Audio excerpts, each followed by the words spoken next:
Sí, ¿se me oye? Bueno, hola, buenos días a todos. Tengo el enorme placer de presentaros a la doctora Arantxa Bermúdez. Arantxa es licenciada en Medicina por la Universidad de Cantabria y especialista en hematología y hemoterapia desde 1999.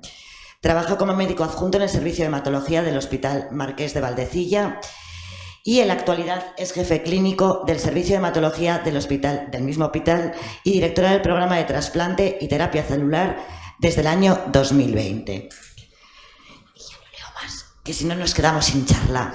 Bueno, un placer y una maravilla, os va a encantar. Pues muchas gracias por haberme invitado, porque lo estoy disfrutando mucho, y muchas gracias por las amables palabras de Chus. ¿Y qué os voy a contar yo? Pues yo os voy a contar el trasplante de progenitores hematopoyéticos, o popularmente conocido como trasplante de médula ósea, pero ya veremos que hay más cosas. Bien, esta es la sinopsis del estudio. Voy a hablar un poquito de historia. Vamos a hablar de los diferentes tipos de trasplantes, de donantes y de fuentes de células madre, para qué sirve el trasplante, las fases del trasplante pasito a pasito, qué estrategias estamos adoptando en el momento actual para mejorar los resultados, es decir, curar más con menos efectos secundarios, que es nuestro objetivo y vuestro objetivo.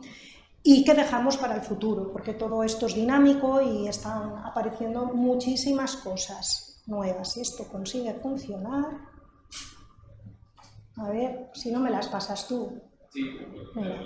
Bueno, la definición, para los que... la definición del diccionario, la definición de la RAE, de lo que es un trasplante hematopoyético, está ahí. Y ahí junta todo. Muy buena definición. Dice que es una transferencia de células madre o células progenitoras hematopoyéticas. Todos son términos iguales, sea cual sea la fuente donde la obtengamos. Y entra ahí la médula ósea, la sangre periférica o el cordón umbilical, es decir, ya va entrando todo, de un donante compatible o un receptor. Ya entra el concepto de halogénico y autólogo, previa preparación de este último, destruyendo las células originales, malignas o no, que el paciente presenta. Es una buena definición. El trasplante es un viejo procedimiento que está en renovación continua y que nos sirve para curar enfermedades hematológicas malignas y no malignas y algunos tumores sólidos. Y nos dice el doctor Storr. El doctor Storr, para que sepáis, es como el jefe de trasplante de Seattle, que es el primer hospital del mundo que hizo este tipo de procedimientos. Dice que en el futuro, cuando hablemos de trasplantes, no sabremos exactamente a qué estamos refiriéndonos. Una breve historia. En el año 39, hace ya 80 años, aparece un paciente que no tiene células, aplasias, es decir, que está en situación de aplasia, su médula ósea se ha roto, pues le infunden médula ósea, a saber lo que dio lugar a aquello. En el año 45 aparece la bomba atómica. Cuando los americanos bombardean Nagasaki y Hiroshima, los pacientes, es decir, los civiles o la gente que se había expuesto a la bomba atómica, muere en situación de aplasia. Después aparecen leucemias, pero muere en situación de aplasia. Su médula deja de producir células. Y aquello fue, por desgracia, un experimento en vivo que vio que la médula con radiación se podía romper. En los años 50 empezamos a trabajar, o empezaron los de Seattle a trabajar con los ratones, y los pacientes ratones lo que se les hacía es se les radiaba y se les ponía médula ósea de otro ratón, y se veía que éramos capaces de reconstituir su sistema hematopoyético, pero que se morían. En el año 57, el doctor Donald Thomas, el padre del trasplante, publica los primeros casos de pacientes que se pueden llegar a curar con este tipo de procedimientos. Ojo, que en los años 60 aparece el HLA, que vamos a ver de qué va eso. En el año 70 prácticamente aparecen los primeros experimentos, las primeras prácticas clínicas en 1970 en Seattle, en el trasplante. Y fijaros ahí, 3 artículos consecutivos, 77, 79, 80. Esos artículos, el primero es súper estimulante para el que quiera leerlo, es cómo en las leucemias agudas, que ya no se podía hacer nada más, el trasplante conseguía desaparecer la enfermedad. El segundo artículo, ya con dicen, bueno, pues si eso funciona ahí, vamos a ponerlo en los pacientes que han obtenido una primera remisión completa, curaciones del 50%, año 1979, impresionantes. En el año 80 aparece el trasplante de donante no emparentado. En el año 86 la doctora Gluckberg en Francia hace los primeros trasplantes de cordón umbilical y el doctor Donald Thomas recibe el Premio Nobel de Medicina en 1990 a raíz de sus estudios. Hay que decir que tiene el honor de ser uno de los pocos médicos clínicos que han obtenido el Premio Nobel en esta modalidad. Casi siempre son investigadores básicos. En los años 70-80 se crean las diferentes organizaciones mundiales de trasplante. Ojo, en el año 88 tenemos 23 millones de donantes. Es muy importante eso que transmitáis porque hoy en día la posibilidad de encontrar un donante es muy alta. Y en el año 2020 somos más de 30 millones de donantes en los registros internacionales. En el año 72 hay 12 centros que hacen trasplante en el mundo. En el año 2020 hay miles de centros que hacen en todo el planeta trasplante hematopoyético. Esta es una gráfica bonita pues, de cómo va la evolución y los hitos del trasplante que os he ido comentando. Desde los años 50 veis que realmente la revolución es de los años 70 en adelante. Los trasplantes autólogos aparecen en los años 90, aparecen en los años 80-90, más después de lo que es el trasplante alogénico de médula ósea. Y en el año 2000-2010 aparece el trasplante de donante familiar parcialmente idéntico, que ha sido una revolución. Tipos de trasplante. Pues si yo tengo, el donante es la propia persona, que alguno de vosotros, pues, de los aquí presentes, lo habrán sufrido, entre comillas, a eso se le llama trasplante autólogo. Utilizo células de la propia persona. Si por el contrario utilizo células de una persona que es genéticamente idéntica, yo hablo de trasplantes alogénicos. En función de cómo preparemos al paciente para recibir esas células, hablamos de trasplantes ablativos, es decir, a trasplantes muy intensivos, rompemos la médula ósea, y trasplantes no mieloablativos, trasplantes que no rompemos la médula ósea. Y en función de las fuentes, es decir, de dónde saquemos esas células para hacer el trasplante, hablamos de trasplantes de médula ósea, de sangre o de cordón umbilical. Hay una modalidad diferente de trasplante, que bueno, la mayor parte de la población de los aquí presentes tenéis algún hermano gemelo idéntico, no mellizo, gemelo. Bueno, existe la posibilidad de hacer trasplantes que llamamos singénicos, que es cuando tú tienes un hermano idéntico, los gemelos idénticos. Pero esto es excepcional en la población, es menos del 1%, un 0,5%. Bien, en el trasplante autólogo las células son de la misma persona y hay un requisito básico en el trasplante autólogo y es que la médula ósea de ese paciente esté indemne, es decir, no esté contaminada por células tumorales. El trasplante autólogo básicamente lo que hacemos es a la persona, al paciente, le ponemos quimioterapia o radioterapia, altas dosis para corregir o anular la enfermedad o restos que pueda tener y previamente hemos sacado células que hemos congelado y se las devolvemos. El trasplante alogénico sería lo mismo, pero las células son de otra persona. Si me la pasas, más. Vale. ¿Cómo extraemos las células? Las células las podemos extraer de la médula ósea y entonces el receptor, pero normalmente el donante sano va a quirófano. Se puede hacer con anestesia general o con anestesia epidural. Nosotros utilizamos la general, la epidural, aunque puede estar, nota el paciente que haces presión y luego pues hay conversaciones ahí en quirófano que yo creo que pues, se van a agobiar bastante, pero se puede hacer de las dos formas.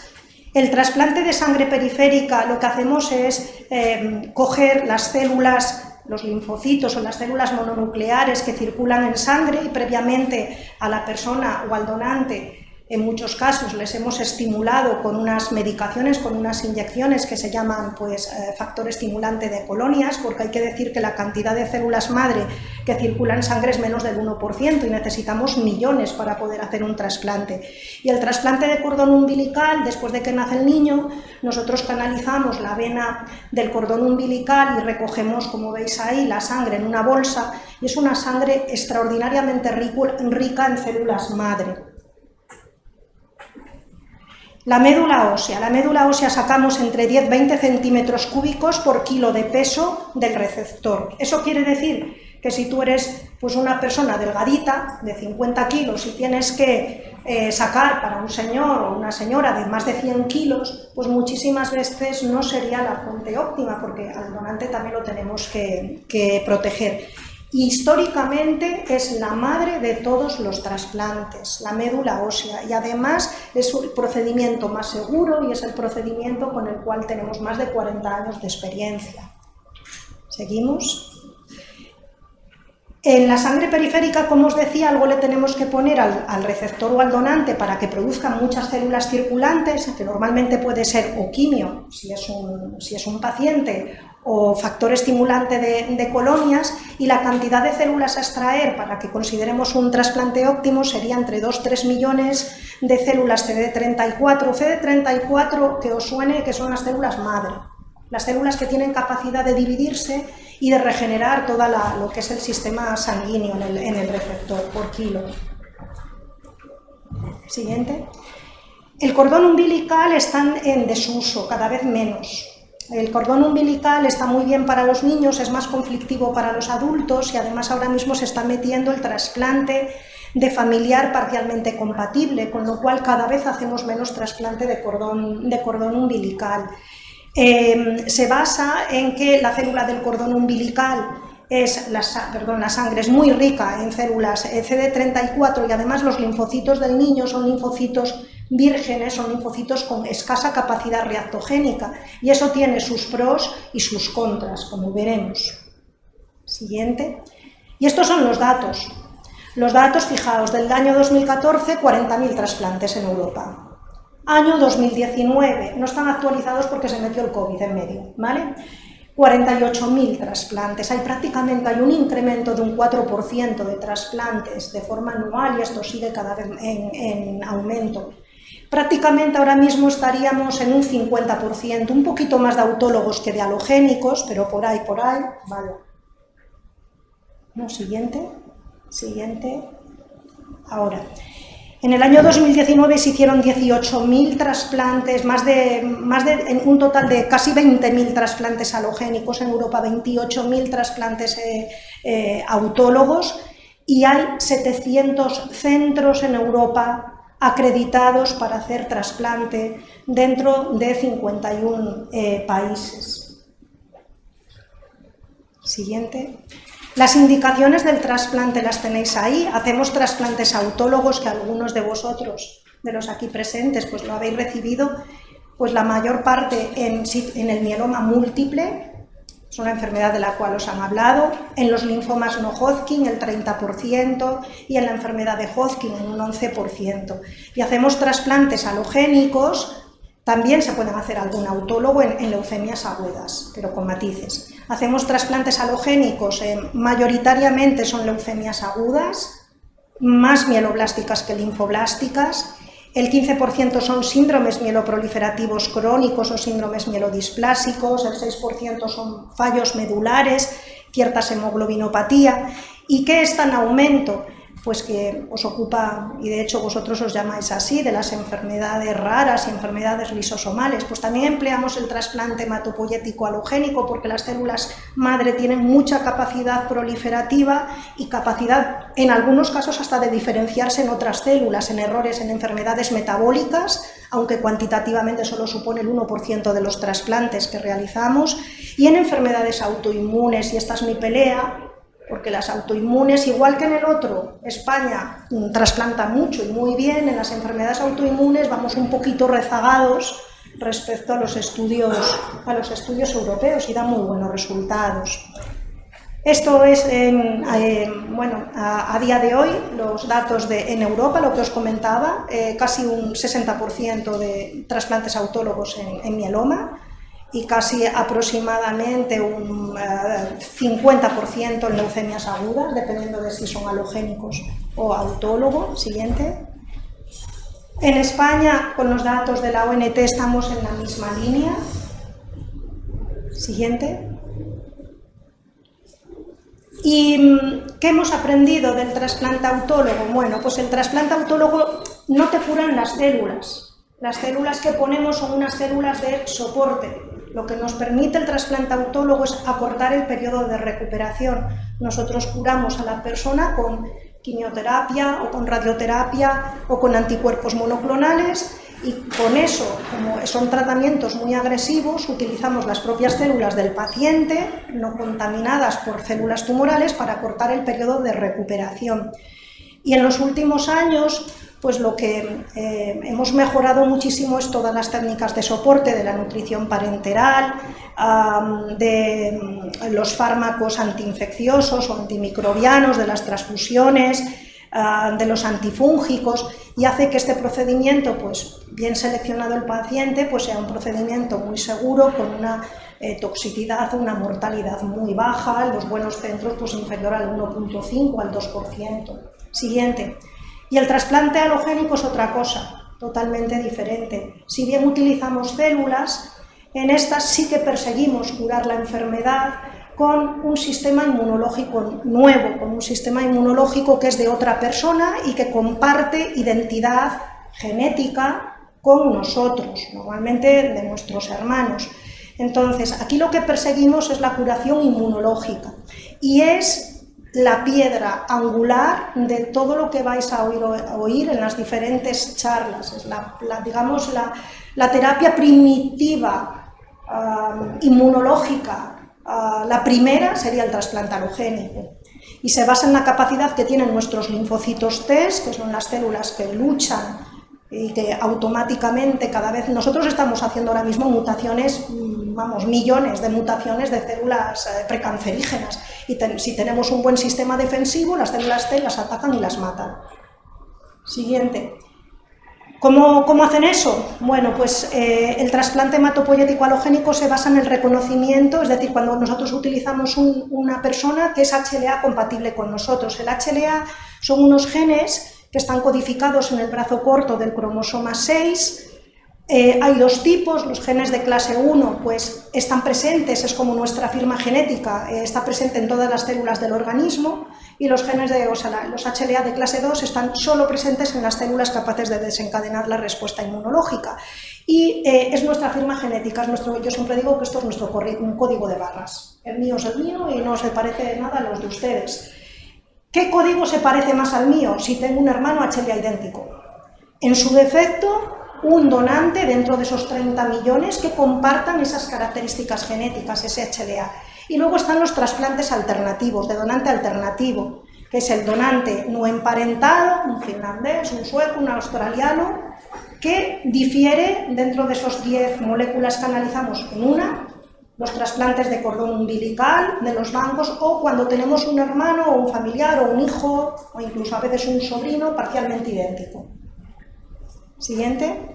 El donante ideal, pues aquí tengo que decir que es el que es HLA idéntico, o tu hermano, o en su defecto un donante no emparentado idéntico, ¿vale?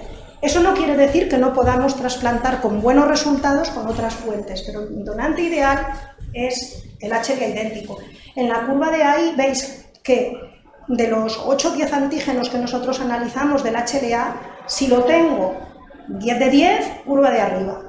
Si abajo, que no lo veo bien, me parece por cada grado de disparidad, van cayendo las curvas. ¿Por qué? Pues porque nos aparece nuestra temida enfermedad injerto contra huésped o contra receptor, de las cuales incluso alguno de vosotros las habéis padecido.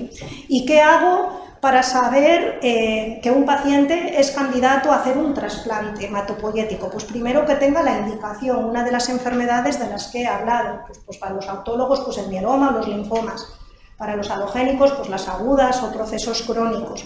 ¿Y qué hago? Pues cojo al paciente y lo primero que hago es una evaluación pretrasplante. Le saco una serie de analíticas, hago un aspirado, una biopsia de médula ósea, si fuese necesario, o hago escáner o resonancias o PET, si tienen un linfoma, para asegurarnos cómo está. Y luego hay otras pruebas que van destinadas a medir el estado de salud del paciente, que son pruebas de función respiratoria, pruebas de cómo está su corazón mediante un ecocardiograma. Es decir, me tengo que asegurar de que el paciente es capaz de resistir el procedimiento, que esto no deja de ser una terapia agresiva. Siguiente. Después de hacer esto, yo tengo que disponer de células, de material. Entonces, o bien se las saco al paciente o al donante de sangre periférica, o bien de médula ósea, o puedo utilizar el cordón umbilical, que como os he dicho cada vez es menos. Después entro en la fase de acondicionamiento, ya tengo al receptor, al paciente ingresado y le pongo quimioterapia, que hay múltiples y múltiples drogas, o radioterapia, dependiendo de las enfermedades. Necesito que el paciente lleve un catéter venoso central, porque ahí nos va a permitir pues, hacer transfusiones, sacar analíticas, poner sueros, poner medicaciones. Siguiente. El día 0 es el día de la infusión de los progenitores para los que estéis trasplantados. Nosotros todos los hematólogos contamos día 0, día del trasplante. Y el trasplante, que siempre es el día de máxima ansiedad, por así decirlo, no de máxima complicación, pero sí de máxima ansiedad, pues al final es un poco desangelado, porque no deja de ser una bolsa, es un tejido líquido lo que te infunden, que muchísimas veces está congelado. Esa infusión de células puede durar entre 30 o 60 minutos, las complicaciones de la infusión son escasas, pero sí que hay una percepción, cuando el producto está congelado, de un olor desagradable en relación al conservante que utilizamos en la congelación, que es de MSO, que es parecido al que se utiliza en la industria conservera, ¿vale? El olor a berberecho, que comentáis alguno, y que huele y el paciente no lo huele, pero entramos los demás y digo, ¡jo, huele a berberecho! Bueno, la cuestión es que después de esto hay un periodo de aislamiento, de que oscila aproximadamente en torno a 2 semanas, donde aparecen efectos secundarios del acondicionamiento en forma de mucositis, de inflamación de pues, las bocas, cómo se ponen, o de diarreas. Puede haber complicaciones orgánicas, inflamación de los pulmones, del riñón, del hígado, y puede haber pues, hemorragias o infecciones. Pasamos. El trasplante autólogo, pues una vez que te van de alta, realmente en 3 o 6 meses la inmunidad se ha reconstituido, y el trasplante alogénico va por otro lado. A veces la reconstitución inmunitaria dura 1 o más años. Siguiente. Este sería el esquema de trasplante autólogo. Pues la persona ingresa, entre 5 o 6 días de tratamiento, se le colocan las células, unos 12-14 días de aplasia habitual, una duración de hospitalización alrededor de unas 3 semanas, la persona se va de alta y sigue pues, vigilancia en consultas. Siguiente. El trasplante alogénico en nuestras manos es muy parecido, pero hay un hecho clave, y es que para que las células del donante no ataquen al receptor, yo voy a tener que utilizar una inmunosupresión cuyo periodo de duración oscila entre 6 meses y 1 año. A veces, si aparece enfermedad o complicaciones de injerto contrarreceptor, más. Siguiente. Las características del trasplante alogénico que lo diferencian del autólogo, pues es la enfermedad injerto contrarreceptor. ¿Qué es eso? Cuando aparece antes de los 100 primeros días se llama aguda, cuando aparece más allá de los 100 días se llama crónica, y es una reacción de las células inmunológicas que hemos puesto, de los linfocitos T, que lo primero que hacen cuando se meten dentro del organismo es chequear el código de barras, y por muy idénticos que seamos, van a encontrar diferencias y van a más o menos identificar que no están en su organismo habitual. Y eso va a significar una agresión pues, a 3 órganos, a la piel, al tubo digestivo y al hígado en la fase aguda. Esta agresión es tanto más frecuente cuanto mayor disparidad genética haya entre donante y receptor, aunque luego la podemos controlar, hemos aprendido a hacerlo. Una vez que aparece el tratamiento son corticoides. La crónica da para un libro. La crónica no sabemos por qué se produce, no lo sabemos. Es más frecuente en pacientes que han tenido una aguda que desarrollen una crónica, pero otras veces no. Y es un síndrome inmunológico, es decir, aquí el hematólogo trabaja en equipo con el dermatólogo, con los reumatólogos, con los especialistas de pulmón, con el ginecólogo, con los de digestivo. ¿Por qué? Porque dan síndromes inmunológicos que van desde el síndrome seco de mucosas, a esclerodermia, a diarreas, a un cuadro parecido a la cirrosis, a bronquiolitis obliterante, que es la forma más grave, y se trata con corticoides. Siguiente. Siguiente. Vale, ¿cuál es el problema? Pues mira, aquí no lo he puesto porque no me parece que sea oportuno tampoco hablar de datos. Cada paciente, cada ser humano es diferente, cada paciente es diferente, cada trasplante es diferente. Hablamos ahora mismo de la supervivencia libre de enfermedad, es decir, que te cures y que además no desarrolles injerto contra huésped crónico moderado grave, porque eso limita la vida. Y este es un estudio de los compañeros de Estados Unidos que meten casi 100 pacientes y dicen que hay, pues por ejemplo, la bronquiolitis obliterante, que aparece solo en el 3% de los casos, es capaz, por desgracia, de provocar el fallecimiento en un tercio de los pacientes a largo plazo. Es decir, lo que tratamos ahora es de curar y dejar al paciente, dejaros en las mejores condiciones posibles, porque como te enfrentes a una enfermedad de injerto contra receptor crónica grave, pues tienes un problema muy serio. Siguiente. Y no tenemos, por desgracia, no somos perfectos. Pero, aunque hay todavía la posibilidad con un trasplante alogénico de recaída post-trasplante, ya veremos en la parte final de la presentación que ahí es donde estamos trabajando pues, para prevenirlas y que eso no ocurra. Siguiente. ¿Y qué estrategias tenemos para mejorar hoy en día los resultados del trasplante? Pues mejorar la preparación del mismo, es decir, mejores terapias para limpiar la enfermedad del paciente y determinar, y enlaza con la charla de esta mañana, identificar, que dio la doctora Calasanz, identificar marcadores genéticos o identificar la enfermedad residual, que es la susceptible de que haga fracasar el procedimiento a largo plazo. Y el trasplante siempre he defendido, yo lo aprendí de mis mayores, que es un procedimiento, cuando te dicen hay que controlar la calidad y tiene que estar estandarizado. Sí, pero tiene que estar hecho el traje a medida del paciente. El trasplante es medicina personalizada. Nosotros en mi centro no hacemos los trasplantes iguales. No, vamos, es difícil. Ahí nos ajustamos a las características de la enfermedad, del paciente, utilizamos escalas pronósticas, utilizamos nuevos fármacos para disminuir la enfermedad injerto contra receptor y está trabajando todo el planeta para disminuir la recaída. En los años 2000, más o menos, aparecen los trasplantes de intensidad reducida, que lo que hacen son trasplantes menos intensivos que permiten erradicar la enfermedad a largo plazo y normalmente suelen asociarse a menor mortalidad y ha permitido elevar la edad del trasplante alogénico y estamos haciendo trasplantes por encima de los 70 años. Este tipo de plataformas exige luego, claro, no es igual que los otros, exige luego estar muy atento, hay que infundir células periódicamente porque a veces los prendimientos son malos y hay que vigilar mucho la enfermedad porque son trasplantes de acción más lenta. Siguiente. Bueno, estas son miles de combinaciones de quimioterapia basadas en busulfán o melphalan o muchísimas. Siguiente. ¿Cómo influye el control de la enfermedad residual? La enfermedad residual es, yo he desaparecido la enfermedad, pero eso es como el iceberg, queda mucha enfermedad debajo.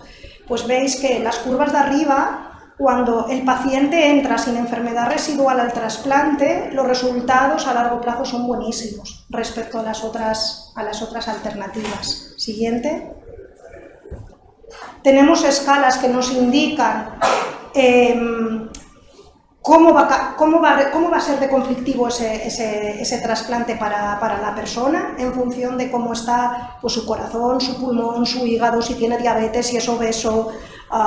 Bueno, de múltiples factores se van dando puntos, se suman los puntos y si tienes lo que llamamos un HCTI score por encima de 3, pues disparas las complicaciones de mortalidad tóxica asociada al procedimiento. No lo contraindica, pero tienes que ser muy exquisito a la hora de trabajarlo. Siguiente. y disminución de la enfermedad injerto contrarreceptor. Y comentaba aquí con una compañera que el H es bueno, el H agudo no vale para nada, pero el H crónico es bueno como todo en la vida, en grado leve. El problema es el moderado grave. Entonces, ¿qué hacemos en esas cosas? Pues cuando un paciente ya tiene una edad pues ya de más de 60 años, pues podemos o bien manipular las células que le infundimos, es decir, quitarle linfocitos, ¿vale? Por ejemplo, o utilizamos inmunosupresiones muy potentes, la gamma-globulina antitimocítica o la ciclofosfamida, con el objetivo de provocar que esa médula o esa sangre periférica que le metemos, pues o bien la deplecionamos ex vivo o in vivo. Siguiente. Y con eso disminuimos la enfermedad injerto contra huésped, pero eso también facilita infecciones y facilita recaídas, así que estamos siempre en un equilibrio pues un poquito precario. Y luego que no os asustéis, que muchas veces los hematólogos ahora hay que trabajar en el post-trasplante y seguir poniendo fármacos pues para evitar esas temibles recaídas, y afortunadamente cada vez tenemos más fármacos, pues tanto mieloma como inhibidores de la tirosinquinasa en determinadas leucemias agudas y crónicas, o junto con infusiones de linfocitos del donante para prevenir o para tratar esas recaídas. Siguiente. ¿Y a dónde vamos? Y con esto vamos a finalizar. Pues el objetivo del trasplante, el mundo ideal sería hacer mucho injerto contra tumor, que las células que metamos pues nos curen de la enfermedad y que tengamos poco H. Eso sería lo perfecto. Entonces, ¿qué estamos haciendo? Pues estamos trabajando con los linfocitos T, algunos linfocitos T reguladores, linfocitos T, digamos, más educados, con menos capacidad reactogénica respecto a los convencionales, con células NK, que son unas células que participan en las respuestas inmunes pues inmediatas, las vacunas es algo que suena ahora que estamos en época COVID como algo muy atractivo, es muy interesante científicamente, pero es poco aplicable. Y lo que sí que estamos trabajando es con los dos últimos puntos, con los anticuerpos monoclonales, y vais a tener una sesión específica de las células CAR-T, de las inmunoterapia celular adoptiva. Siguiente. Estas son las células T reguladoras, que son unas células T que son capaces de disminuir las respuestas de autoinmunidad y de fenómenos inflamatorios, inducir mucha tolerancia, pero como complicación muchas infecciones. No hay ninguna de las plataformas que sea perfecta. Siguiente. Las células NK en la misma línea. Siguiente.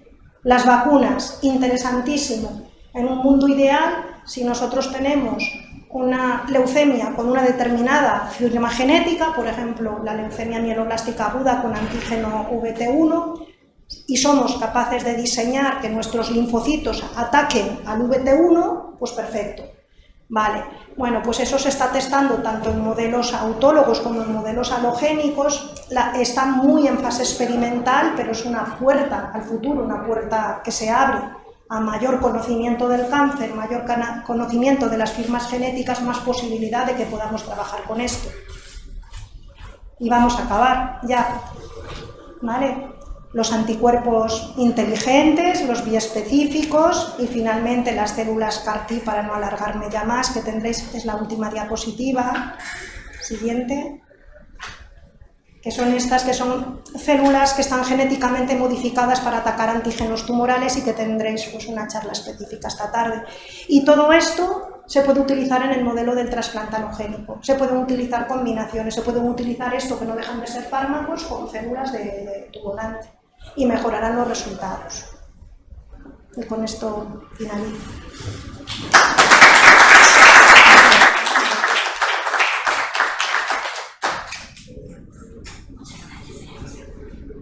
¿Alguna pregunta? ¿No preguntáis nada? Yo agradecerle la exposición que ha hecho, que me ha encantado. Nosotros somos de asociaciones de promoción de donantes de médula ósea, y habré escuchado charlas que me han encantado. No sé si se ve. Me ha encantado la explicación, cómo lo hace, tan sencillo, y sobre todo sabiendo que está continuamente haciendo trasplantes, ¿no?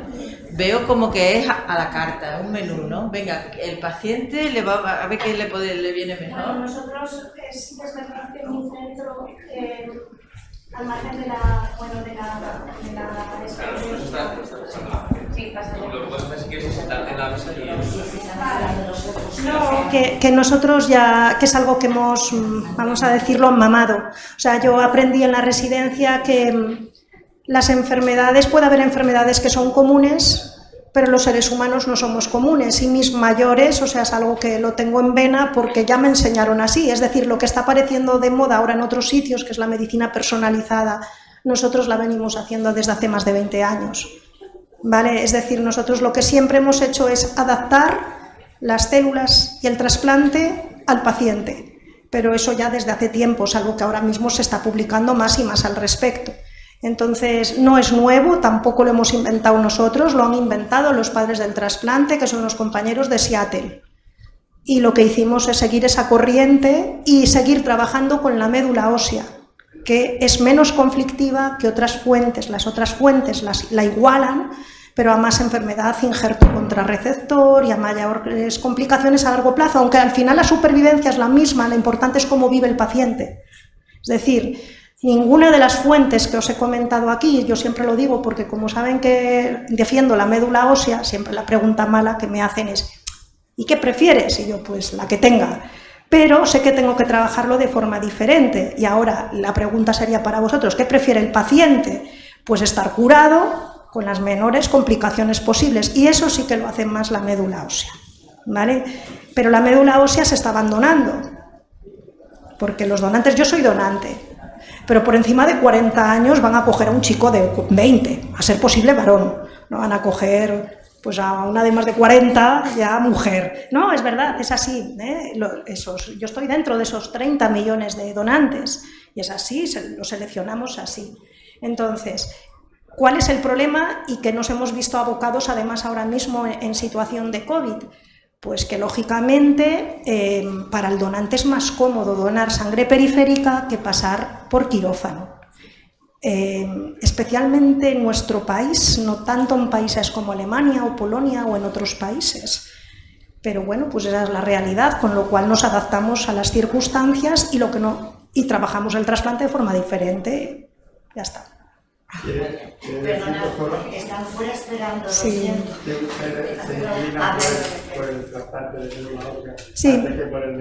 Sí, acaban de publicar los americanos un estudio aleatorizado ahora mismo, que han tardado 5 años en realizarlo, donde comparan médula ósea con ciclofosfamida post, médula ósea con pauta estándar versus sangre periférica. El mejor resultado, médula ósea. Es decir, volvemos a los orígenes. Y es el estudio que acaba de salir. ¿Eso quiere decir que todos los trasplantes tengan que ser de médula? Pues no. Que sepan que claro. Posiblemente le van a pedir por médula ósea. Sí, pero bueno. Así empezamos. Sí. 25, ¿eh? Sí. Ahora, si quieres, gracias. Muchísimas gracias, Arantxa, lo siento.